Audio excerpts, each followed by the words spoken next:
Alors nous vous donnons la parole et puis nous allons passer au jet de questions-réponses après que vous ayez pris la parole.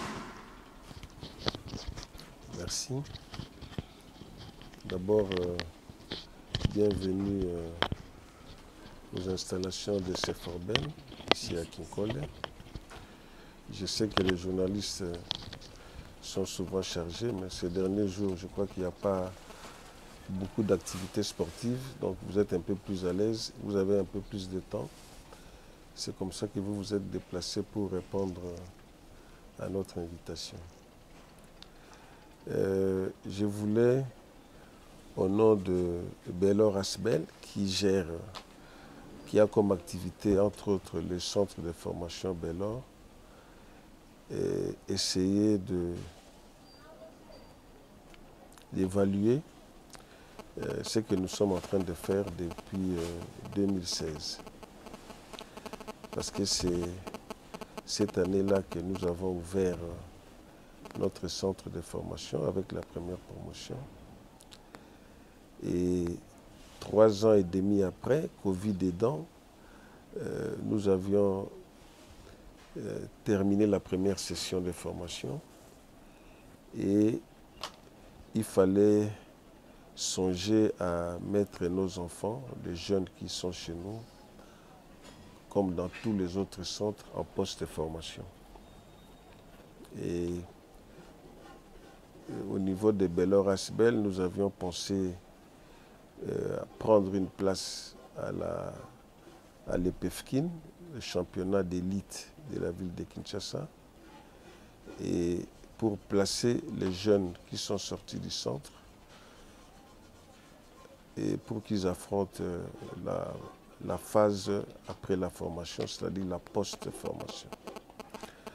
Ils ont fait 2 saisons sportives, 2020-2021 et 2021-2022.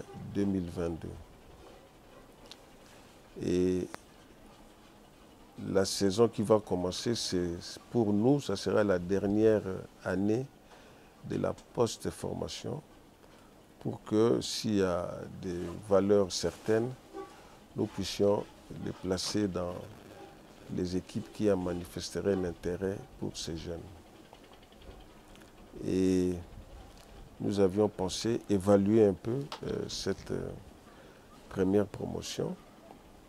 Et comme vous suivez certainement les championnats de l'EPFKIN de manière assez régulière, vous savez que notre équipe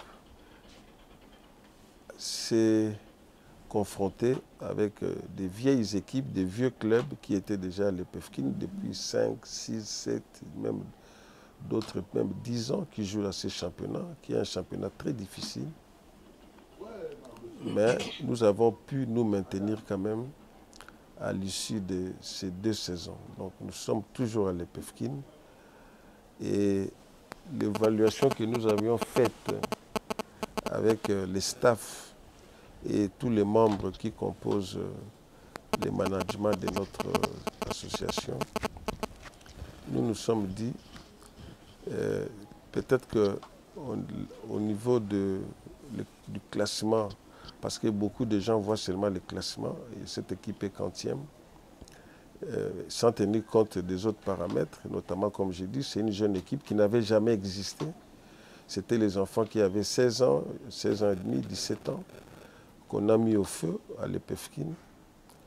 Et après évaluation, nous avions estimé qu'on a quand même formé des bons jeunes. C'est-à-dire que si vous voyez les matchs de Ceforben, nous-mêmes, parfois, on les regarde plusieurs fois parce qu'on a une équipe de communication qui nous prend les images.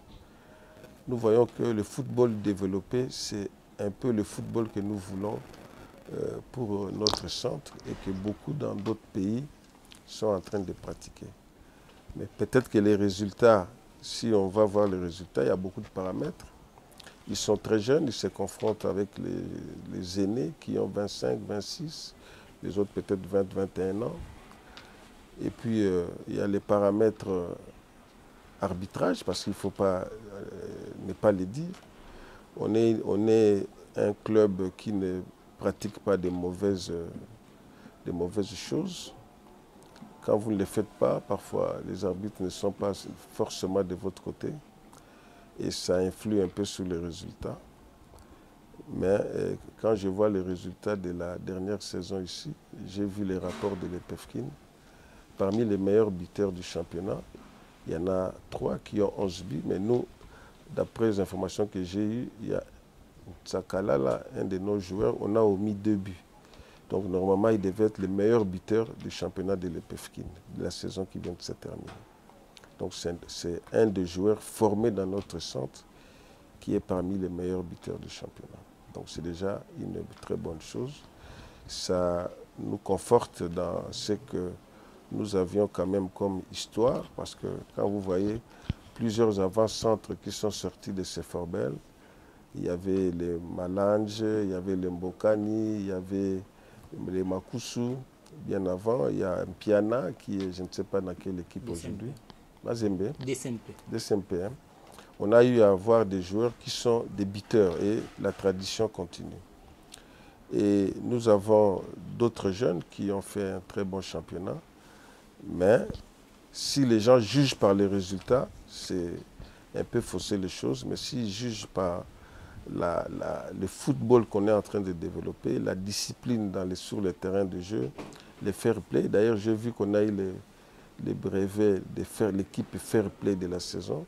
C'est-à-dire que malgré certaines injustices qu'on subit, nos jeunes restent fair play parce que ça fait partie de notre devise au niveau de notre centre de formation.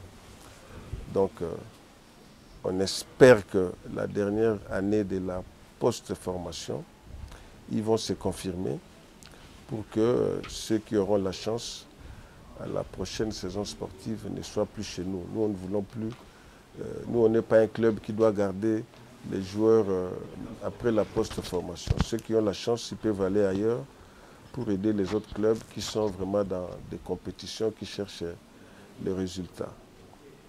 Donc voilà un peu ce que nous avions pensé de cette première promotion. Pour la deuxième, celle qui est là, elle a commencé depuis 2020, vers la fin de l'année, la deuxième moitié de 2020. Elle regorge de très bons jeunes qui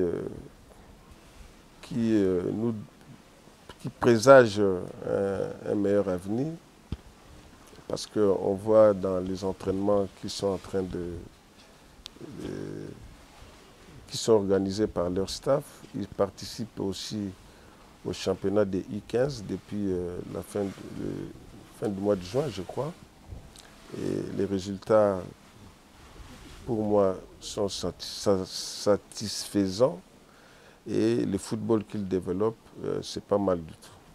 Mais par rapport à la première promotion, on a quand même vu que la deuxième a un peu plus d'atouts parce que la plupart, ce sont des élèves qui vont à l'école, donc qui comprennent aussi la langue à travers laquelle les enseignements sont donnés. C'est aussi un atout important parce que le football aujourd'hui, c'est une science. Il faut communiquer aux enfants.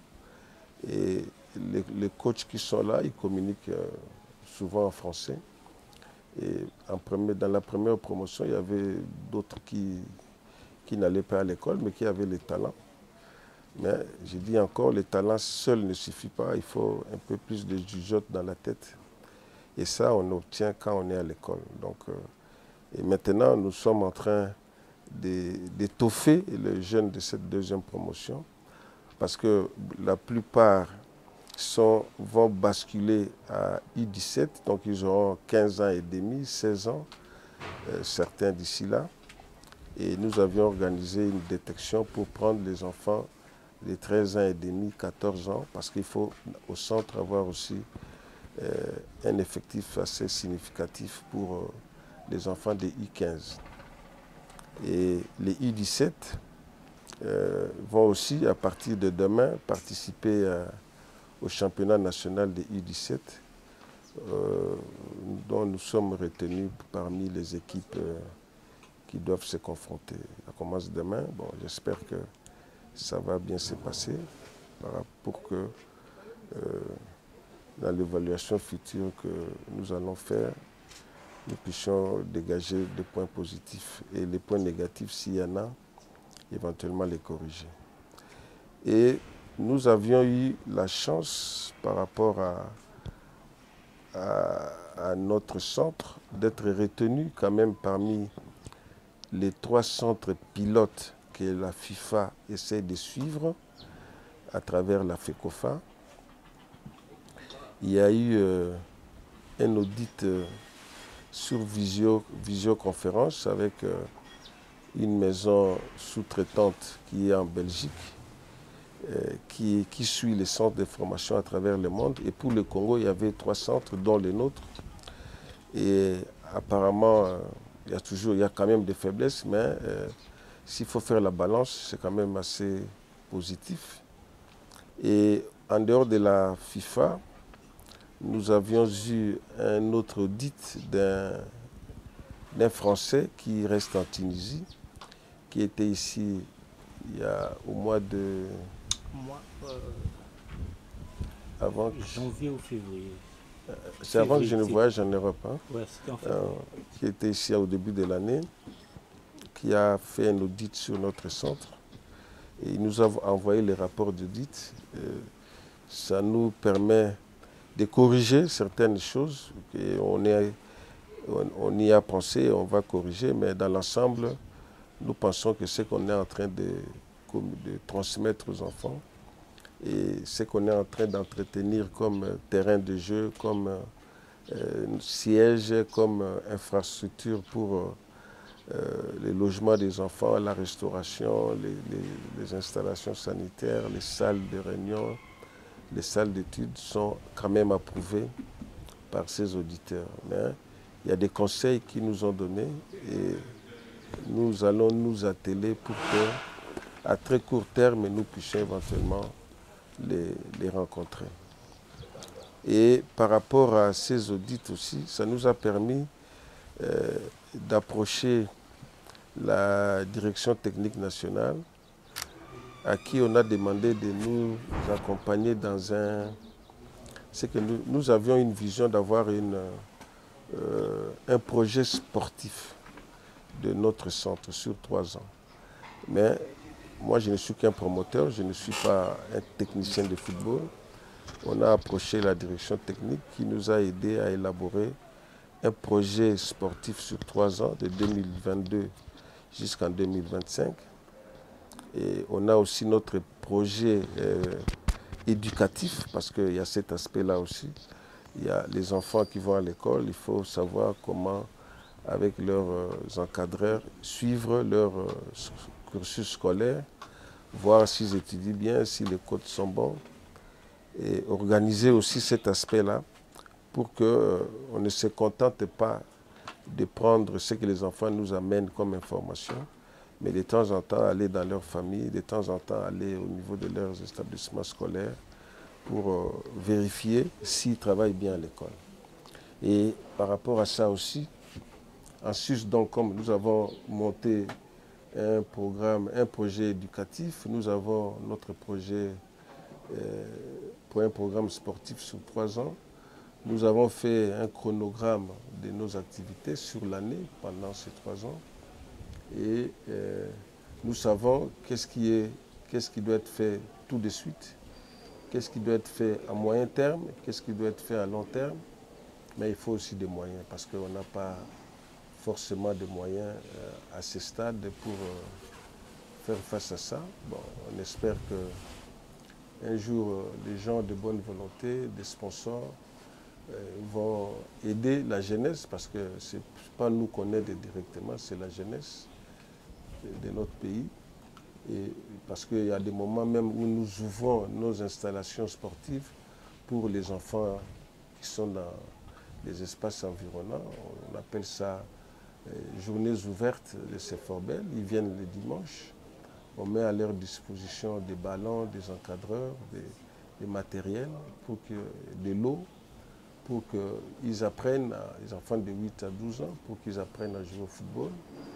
Dernièrement, pour montrer aussi le sérieux de notre centre, il y a l'UNICEF qui nous a approchés pour organiser pendant 2 week-ends un atelier sur la formation de l'enfant par le football. L'UNICEF a voulu faire passer le message sur le droit de l'enfant. L'enfant a des droits et il faut que l'enfant puisse connaître ses droits parce qu'il y a une convention sur les droits de l'enfant. Donc on a offert nos installations pour que les enfants qui étaient retenus dans les écoles, il y a 6 écoles environnantes qui ont été approchées, qui ont désigné dans chacune école 6 enfants. C'est eux qui les ont choisis.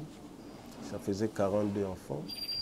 Et puis il fallait prendre aussi les enfants qu'on appelle défavorisés, les enfants de rue. Il y en avait 22. Ils ont suivi ces enseignements sur les droits de l'enfant et aussi sur les fondamentaux de base sur le football. C'était les enfants de 8 à 13 ans. Ça s'est bien passé. Ils ont été dotés de tenues par l'UNICEF. Et je crois que les enfants ont aimé ce qui a été fait. Nous-mêmes aussi, on essaye d'organiser déjà au moins 2 fois.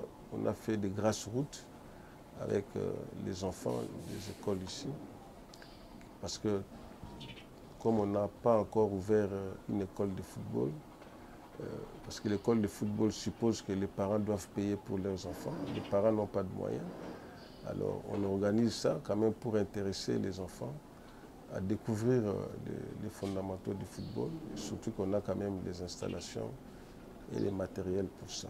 Mais dans l'avenir, si on a plus de moyens, nous sommes en train d'ouvrir notre ASBEL à d'autres partenaires qui peuvent nous accompagner dans les projets que nous avons pour l'encadrement des jeunes à travers le football. Et par rapport à ces ouvertures, et c'est là que je vais cheminer, je voudrais quand même annoncer que il faut, si les personnes nouvelles doivent arriver, il faut restructurer aussi le management de notre ASBEL et de notre équipe de football. J'ai déjà commencé à faire passer les messages pour que les comités actuels, avant le début du championnat prochain, les comités actuels du club puissent déposer sa démission pour ouvrir les comités à d'autres jeunes qui s'intéressent au football. S'ils peuvent venir accompagner les plus jeunes qui sont ici, ils sont les bienvenus, mais il faut qu'ils postulent par rapport à leurs prétentions, qui veut être président, qui veut être vice-président, qui veut être conseiller, qui veut être trésorier. On va ouvrir tout ça.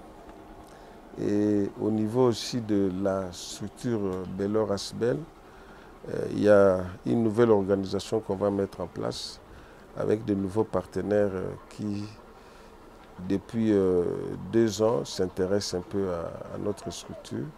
Si on arrive à terminer nos pourparlers, peut-être d'ici septembre, l'équipe de management de Bellor ASBEL et de Seforbel Club de football va certainement subir des modifications. Et maintenant on est au temps mort, on est au repos jusqu'au le 1er septembre pour démarrer la saison. Je ne sais pas si j'ai oublié quelque chose, mais je crois avoir tout briefé. Merci beaucoup, Président. On va faire 2 tours.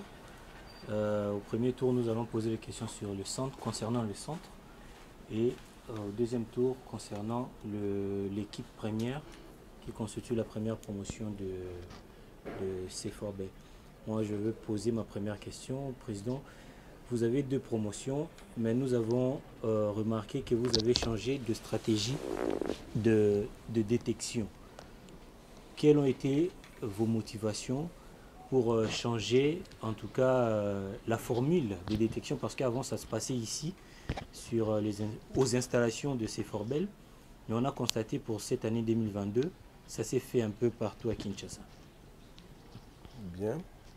Je peux répondre? Oui, c'est bon. Oui, mais j'ai parlé tout à l'heure de l'audit que le centre a pu bénéficier.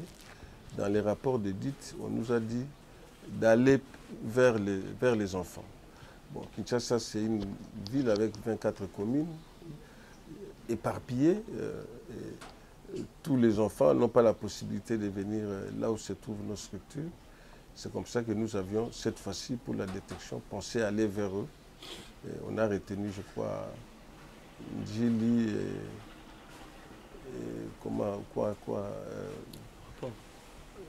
Bosembo, l'école Bosembo, Oui, pour les enfants de Lukunga, Njili pour un peu les enfants de Moamba et de Tchangou. Et puis, une partie de Tchangou qui est un peu vers chez nous ici, on a retenu les terrains de Kinkole, les terrains de la commune. Donc, on voudrait suivre un peu une des recommandations de l'audit que nous avions pu bénéficier en début de cette année. Il faut aller vers les enfants.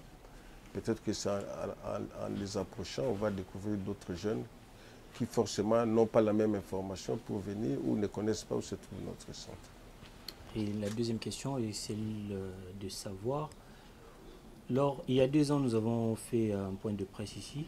Vous avez dit qu'il y a certaines erreurs que vous avez remarquées lors de la première promotion que vous voudriez changer pendant la formation de la deuxième promotion.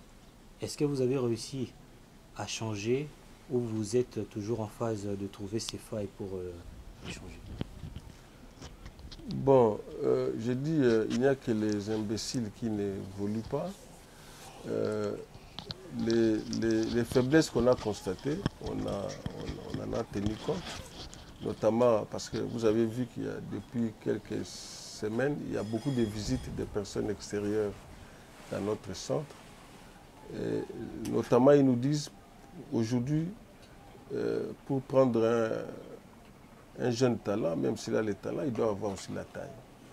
La taille, c'est un élément important dans le football d'aujourd'hui. À moins qu'on soit vraiment un enfant type Messi. Donc là, on peut fermer l'œil, mais pour les autres, il faut que l'enfant ait la taille et que quand on le regarde, on voit qu'il a une morphologie qui permet de penser qu'il va évoluer dans son gabarit. Et puis, il faut quand même que l'enfant soit élève dans une école, parce que nous tenons à ça. C'est vrai qu'il y a des enfants qui n'ont pas la chance d'aller à l'école, mais ils attendront peut-être le jour où nous allons arriver à sport et études, parce que, comme vous avez vu, nous avons construit un deuxième bâtiment. Il y a des salles de classe, ça j'ai peut-être oublié d'en parler. Il y a 3 salles de classe, parce que quand on aura les moyens, dans 1 an, dans 2 ans, les enfants vont rester ici.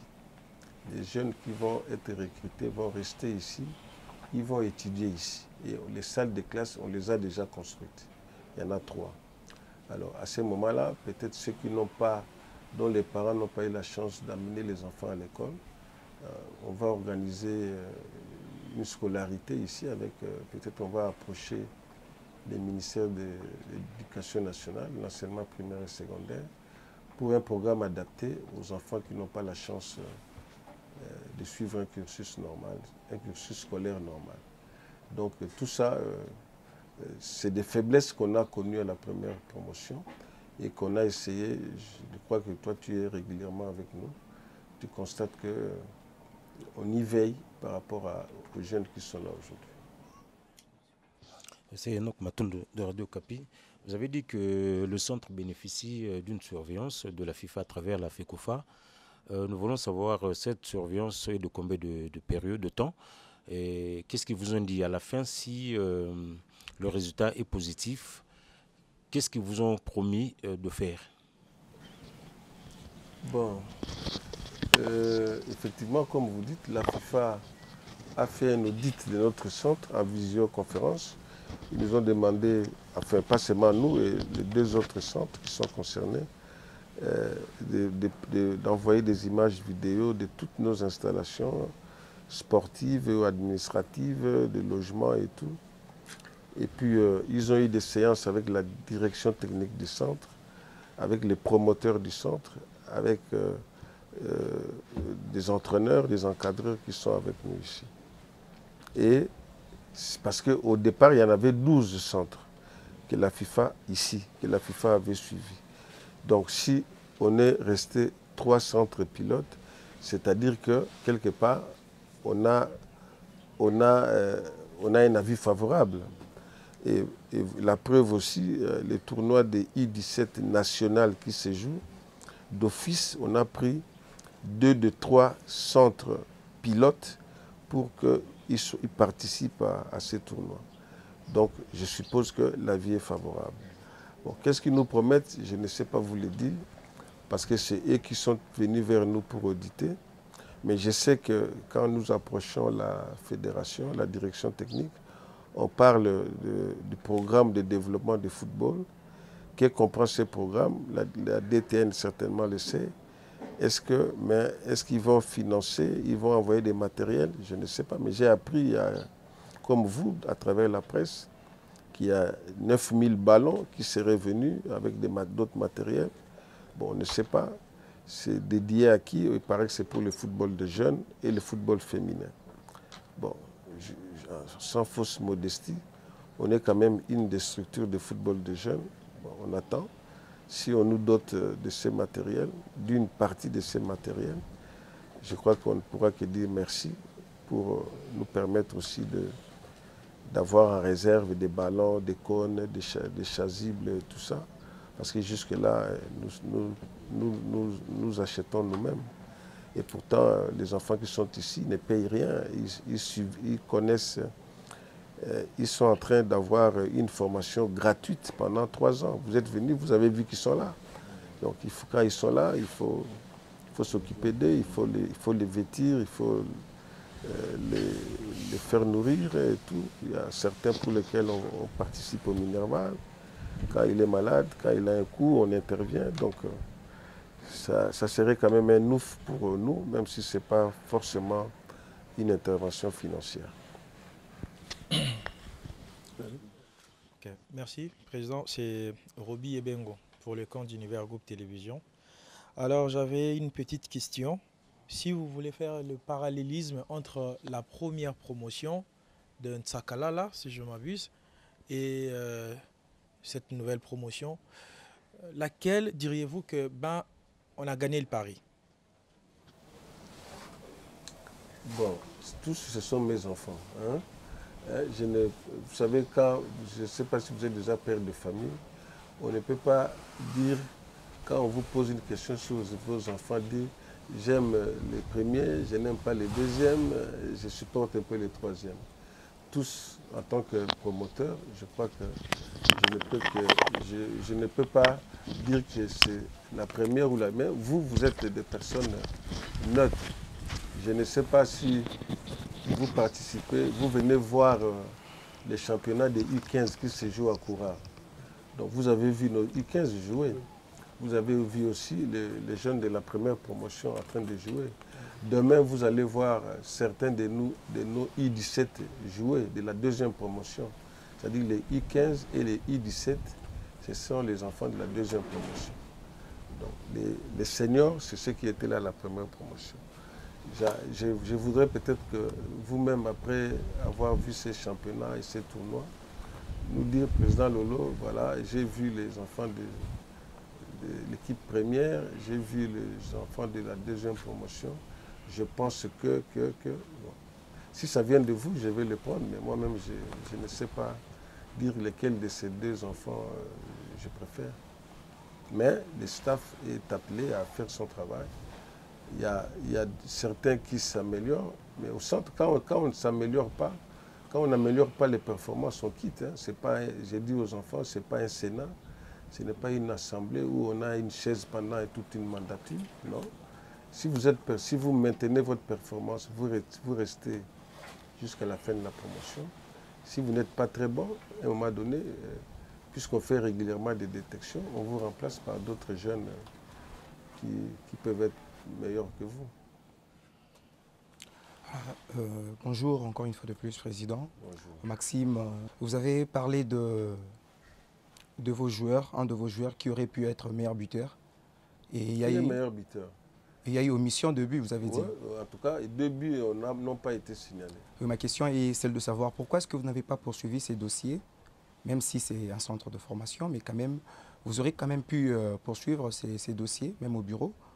Et je pense que vous avez laissé cette affaire parce que vous avez été plébiscité, l'équipe Fair Play. Comment? Non, je n'ai pas personnellement participé à l'Assemblée générale de l'EPEFRIN, mais notre secrétaire de Seforbel était là, de l'équipe senior.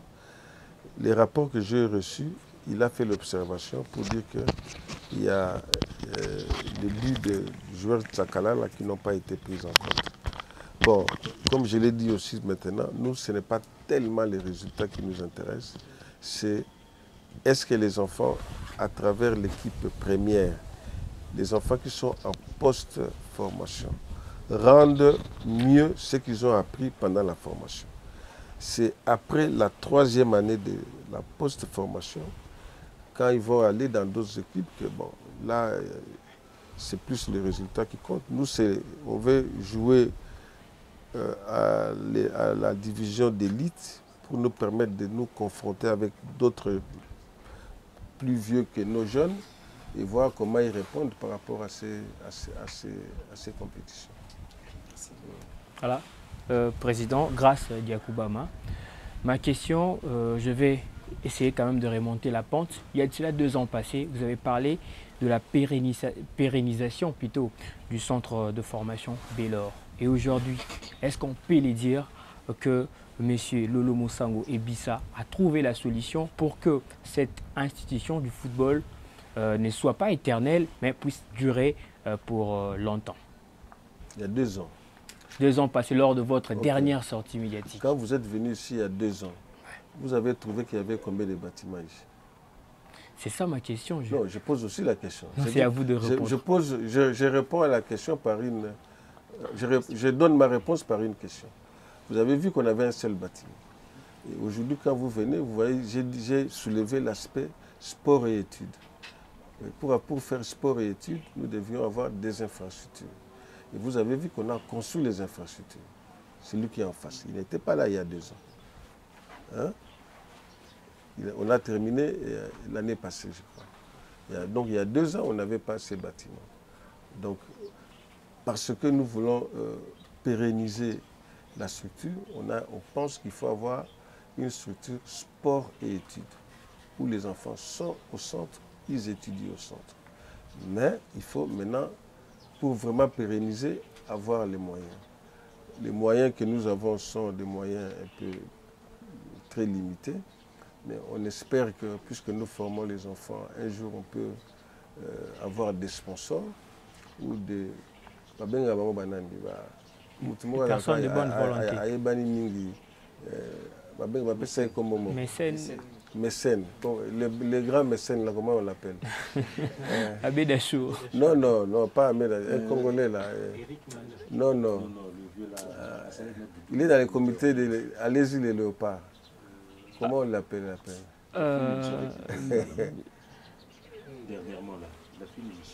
Santé. Il y a santé Moulongo. C'est les grands mécènes, mais on l'attend, s'il peut venir soutenir nos jeunes, il est le bienvenu. Bon, mais on va essayer de faire aussi l'aspect marketing, parce que cette histoire, c'est pour les enfants. Les enfants appartiennent à tout le monde et ils doivent bénéficier des faveurs de la société. Donc, nous sommes sur le chemin, et je l'ai dit et je le confirme, que nos structures de Seforbel soient des structures pérennes. Dans notre projet sportif, quand on aura les moyens, notre 2e terrain, on est en train de réfléchir, quand on a les moyens, pour faire un terrain synthétique. On va même aller plus loin. Il y a des partenaires qui pensent qu'on peut même prendre les terrains de la commune. Il faut approcher peut-être la commune ou la ville pour en faire un petit stade avec terrain synthétique, des petites places assises. Mais il faut aussi là approcher l'autorité municipale pour que quand vous avez des financements, ils puissent vous assister. À ce moment-là, les terrains peuvent même être ouverts aux différents championnats parce que ce sera des terrains synthétiques. Donc le terrain qui est là, on a des idées sur ça, mais ça viendrait à son temps. Voilà, une toute dernière question, Président. Dans la même logique que mon aîné Enoch Matondo, vous avez dit que CFORBEL est parmi les 3 centres pilotes de la RDC que la FIFA suit de près à travers la FECOFA. Mais moi, je voudrais savoir, est-ce que la FECOFA, en tant qu'organe technique, en tant qu'une instance en RDC, suit de près les activités du centre de formation Bélor qui contribue pour beaucoup pour le développement du football congolais? Bon, nous on les approche. Ce qui est vrai, moi personnellement, je les approche de manière régulière. Chaque fois que je peux passer à la fédération, le seul bureau que je fréquente, c'est le bureau du directeur technique national, M. Loussadous. Et je vous ai dit, le programme triennal qu'on a fait, les projets sportifs, on l'a approché pour qu'il nous aide à élaborer ça. Donc, l'accompagnement est là, hein, parce que, bon, peut-être qu'ils ne viennent pas souvent chez nous, mais nous, quand on les approche, il y a quand même une bonne volonté. Une bonne suite. J'étais là encore en début de cette semaine pour solliciter qu'on me fasse des propositions des encadreurs de jeunes, parce qu'ils ont fait des formations dernièrement à travers la ville de Kinshasa. Nous voulons recruter quelques encadreurs pour les jeunes. Bon, ils ont accueilli favorablement ma demande, ils vont me faire des propositions. Donc voilà un peu de contact qu'on a avec eux et je suis derrière la direction technique pour que aussi ils puissent avoir des normes pour le fonctionnement des centres de formation. Parce que nous on s'organise, les autres aussi s'organisent, mais est-ce qu'on s'organise bien? Est-ce que ce qui se fait dans les différents centres, c'est ce qu'il faut faire ou bien il faut améliorer? Bon, pour améliorer, il faut quand même qu'il y ait un accompagnement. Il faut que la direction technique nationale ait un programme national pour les centres de formation. Et quand les gens viennent auditer, il y a des repères. Bon, maintenant, je crois qu'ici à Tel, peut-être d'ici quelques mois, avec le sérieux du DTN, je crois qu'ils pourront finaliser ce programme qui sera quelque chose de bon pour les écoles de foot et les centres de formation qui sont en train d'être créés, ne fût-ce qu'au niveau de la ville de Kinshasa. Merci. On va prendre maintenant la question sur la première promotion. L'équipe première de CFORBEL a déjà joué 2 saisons au sein de l'EPFKIN. La première saison, l'équipe était vraiment proche de la relégation, mais elle a réussi à se maintenir. Cette saison, l'équipe s'est mieux comportée et n'avait pas été inquiétée par cette situation de la relégation. Pour la 3e saison, déjà pour la première saison, l'équipe de CFORBEL avait aligné un joueur, son avant-centre Israël Kassanda, dans le top 3 de meilleurs buteurs du championnat. Et pour cette saison, dans le top 5, hormis cette situation de début de Ntsakala qui ont été volés, on serait à la première position. Mais nous nous retrouvons quand même dans les top 5 à travers Ntsakala là. Et pour la 3e saison, quel est l'objectif que le comité ou la direction du centre va assigner au staff technique pour permettre à ce que l'équipe puisse bien se comporter au niveau du championnat et aussi se retrouver, donner une très belle image par rapport aux 2 premières années? Bien, donner une bonne image, on la donnera toujours parce que on est une équipe très fair-play. C'est une des exigences qu'on assigne à nos enfants, d'être fair-play, d'accepter les résultats des jeux. Ils peuvent gagner, ils peuvent perdre, ils peuvent faire un match nul, il faut accepter. Mais les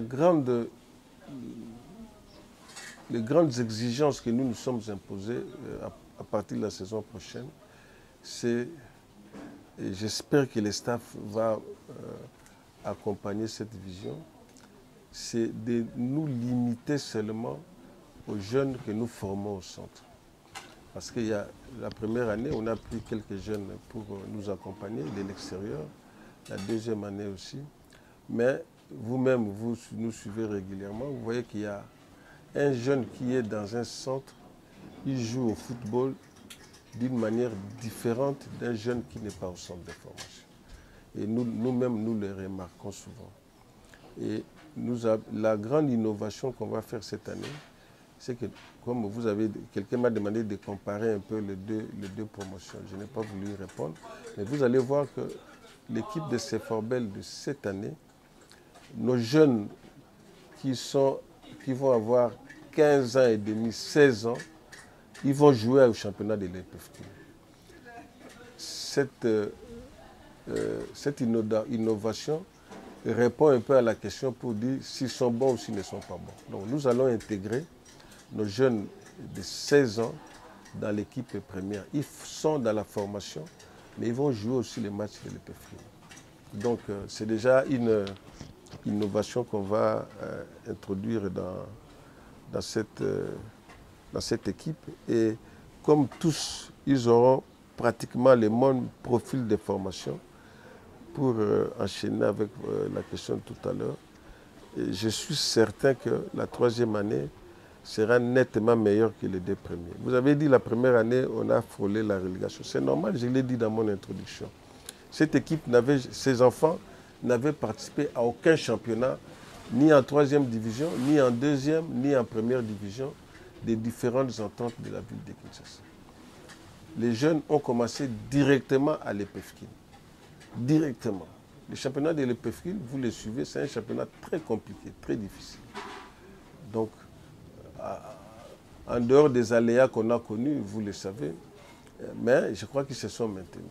Donc c'est déjà pour dire que malgré qu'ils ils sont arrivés comme un peu quelque chose qu'on a jeté dans un truc qui était déjà organisé, ils se sont maintenus, ça fait 2 ans, 2 ans durant, je vous l'ai dit. Et la troisième année, vous échangez souvent avec eux. Je crois que les enfants promettent de faire mieux que les 2 saisons parce que c'est pour leur carrière aussi. Ils doivent partir après la troisième année de la post-formation. Bon, pour partir, il faut qu'ils fassent un bon championnat, mais en intégrant maintenant aussi les résultats pour la fin de la saison prochaine. Y a-t-il eu des propositions pour les joueurs de Seforbel? Si oui, pourquoi ils sont encore au centre? Et pour finir, permettez-moi de faire un pas en arrière. À quand le lancement de l'école de foot de Seforbel? Bon, moi je ne vais pas souvent au match de Seforbel, l'équipe senior, mais ceux qui vont au match, ils disent toujours il y a des équipes de la Lina Foot qui suivent nos joueurs, certaines d'entre elles ont manifesté l'intention de prendre les joueurs de Seforbel. Mais je ne pense pas que ce soit le moment. Il faut laisser ces enfants, ils vont peut-être avoir 20 ans l'année prochaine. Il faut leur laisser terminer leur formation et leur donner seulement l'occasion après la troisième. Même j'ai vu les enfants des I15 qui jouent au championnat ici. Il y a des gens qui sont venus les voir au championnat, qui ont venu voir les matchs. Ils m'ont approché pour certains des jeunes qui sont I15 chez nous. Ils estiment qu'ils ont vraiment les talents et que est-ce qu'il n'y a pas moyen d'obtenir de leurs parents qu'ils les prennent pour les amener ailleurs et qu'ils bénéficient de la formation au niveau d'outre-mer. Mais on n'est pas pressé. Nous pensons qu'il faut laisser le temps au temps et au moment opportun, tout cela peut arriver. À quand le lancement de l'école de foot? À quand le lancement de l'école? À tout moment, nous sommes prêts. Nous, on a tous les matériels. On a des ballons, on a des cônes, on a des chasubles, on a des terrains de football. Donc, on a tout. Mais ce sont les parents. Dans une école de football, c'est les parents qui doivent payer. Ce n'est pas des enfants que nous, on a sélectionnés, qu'on a retenus après des tests. Là, nous les prenons en charge. Mais dans une école de football, il faut payer pour les enfants parce que Les enfants vont faire un jeu. C'est un peu un jeu pour les enfants. Les jeux, quand on amène les enfants dans les toboggans là-bas, je crois qu'ils payent, ce n'est pas gratuit. Ils ont l'argent pour payer les toboggans. Ils peuvent aussi avoir de l'argent pour amener leurs enfants à l'école de foot. D'ailleurs, le football, c'est même plus sain que les autres jeux. Et ça permet aux enfants de connaître les autres, de vivre en commun et tout ça. Donc, si les parents, avec la communication qu'on fera, s'il y a des parents qui commenceraient à amener leurs enfants pour l'inscription, à tout moment, on peut ouvrir à partir de septembre l'école de foot. La question que j'allais poser était déjà posée sur les contacts que les clubs ont déjà fait sur le centre de formation, enfin sur les joueurs. Mais je prends le deuxième volet. Est-ce que vous, en tant que promoteur du centre, est-ce que vous avez déjà, vous avez aussi des joueurs que vous avez remarqué qu'ils peuvent maintenant être jetés dans l'eau? S'il y a des joueurs comme ça, est-ce que, en dehors des contacts que les autres peuvent venir faire au niveau de l'équipe, est-ce que vous aussi, au sein de CFORBEL, vous avez pensé peut-être à un club que si on a des joueurs qui sont déjà prêts pour aller proposer, par exemple, à ces clubs-là, quelques pépites, si vous en avez, que vous comptez proposer cette saison? Attendez, avant peut-être que le président réponde à cette question, j'aimerais ajouter un détail. Récemment, vous étiez en Europe. Nous, on a diffusé vos images à partir de l'Europe. En complétant la question, quelles seraient les retombées de cette tournée-là pour les jeunes qui sont à leur dernière étape de la post-formation? Donc, je complète juste à la question. Merci. Vous suivez le championnat de l'EPFKIN. Oui. Vous avez vu certains matchs de CFORBEL seniors. Vous avez une idée sur les joueurs qu'on peut mettre sur le marché? Non. Il y en a, mais non, peut-être pas les noms, mais ils ont les profils des joueurs, il y en a. En tout cas, certains. Ah, voilà. Il y a un match que je suis. Donc il y en a. Pourquoi je pose cette question? Mais nous sommes là aussi pour accompagner les enfants. C'est vrai, on serait notre club, après les 3 ans de formation, on aurait dit Tochaye na Imana, Tochaye na Vita. Mais est-ce qu'il a fini vraiment la formation? Nous, on a pensé que ce n'était pas une bonne politique. J'ai dit, il faut leur donner encore 7 saisons sportives pour qu'ils terminent la 3e saison. Ils auront acquis une expérience de compétition d'un certain niveau. Et je sais que sur le plan tactique, sur le plan technique, ils n'ont rien à apprendre dans les autres équipes. Ils connaissent tout. En tout cas, mes jeunes, ils connaissent. Bon, maintenant, il faut qu'ils se battent pour les compétitions. La 3e année va leur permettre de mûrir leur manière de compétir. Et après, je crois que, ne vous en faites pas, nous devons, comme quelqu'un a posé la question, nous voulons être pérennes. Donc il faut, pour avoir la pérennité, il faut aussi mettre les enfants, les transférer dans d'autres clubs, avoir un peu de ressources pour permettre que les centres puissent s'auto-financer. Donc ça fait partie. Et si je dois entamer l'ajout de la question, j'ai parlé ici d'un deuxième audit que nous avons eu ici. Quelqu'un qui est venu de la Tunisie. C'est une des retombées de notre déplacement au mois d'avril, mars-avril de cette année. Les gens qui veulent, les gens censés. Vous savez, on est en Afrique, on est au Congo, les gens, parfois, ils doutent de ce qui se fait chez nous. Alors, il fallait qu'il y ait un œil extérieur qui vient, qui voit, qui pose des questions, qui voit ce qui se fait et qui fait rapport à qui des droits, pour que la personne qui décide de nous accompagner dise, bon, nous pensons qu'on peut être là. Donc, on est sur ce processus. Et je pense qu'on aura d'autres personnes qui vont nous accompagner dans le management de Belor Asbel et du centre de formation. C'est presque une évidence. Alors, voilà. J'aimerais aussi avoir une précision. après la post-formation, vous avez dit c'est la dernière année pour la première promotion.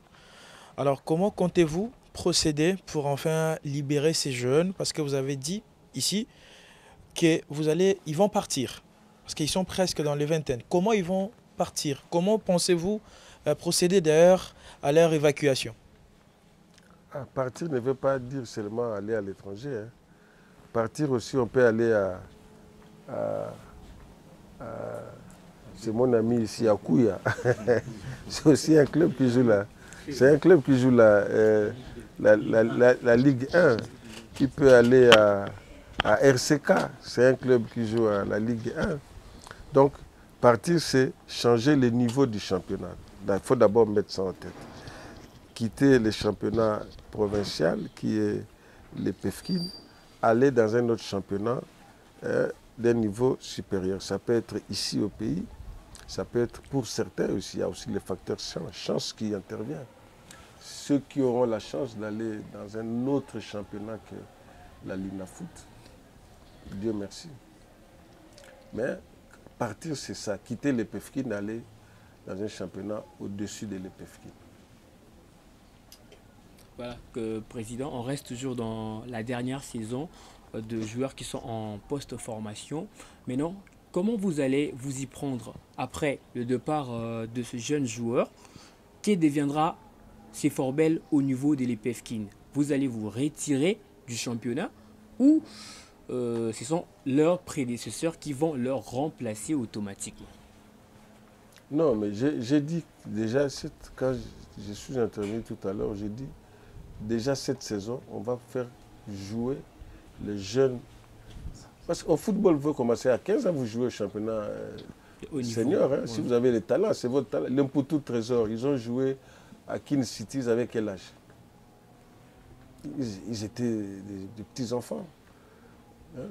Il y a Bellor de 2004, il y a les jeunes qui ont joué à l'EPEFKIN, ils avaient quel âge? Ils avaient 16 ans, 17 ans. Et Mbokani, là, ils étaient des enfants. Alors, nous pensons que le fait de commencer à amener nos jeunes qui auront 16 ans à jouer les PEFKIN, c'est déjà une façon de préparer ceux qui auront la chance de partir. Bon, si je dis partir, peut-être que tous n'auront pas la même chance, mais on veut ouvrir à chacun d'entre eux la possibilité de partir. Mais même quand on fait la course contre la montre, le cyclisme, tout le monde ne part pas au même moment. Il y a un qui part avant, et puis un deuxième, et puis un troisième. Donc chacun part à la minute qui lui a été retenue.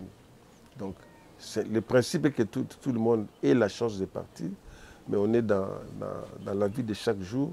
Tout le monde ne part pas forcément au même moment. Merci voilà. beaucoup. Merci beaucoup. Je pense bien qu'on a posé toutes les questions. Oui. Merci beaucoup, Président, de nous recevoir. C'est à moi de vous remercier. Cette mise au point, je pense bien que c'est déjà de l'habitude au sein de notre centre. Vous recevez la presse presque chaque année pour faire de l'évaluation et puis faire une projection. Merci beaucoup.